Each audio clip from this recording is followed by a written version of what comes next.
Бұйыл Қазақстаннан 9000 адам көшіп кетті. Нақтырақ айтсақ, 9034 адам. Сәлем қазақ елі, Назарда Экспресс жаңалықтар, бізде 1 минут кеттік.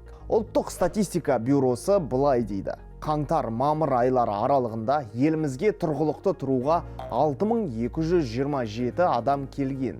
Кеткендер жаңағы 9000-нан асады. Көш-қон айырымы 2807 адам, яғни кетіп жатқандар көбірек. Көбісі қайда көшіп жатыр? Статистика бюросы басым бөлігі ТМД елдеріне деді.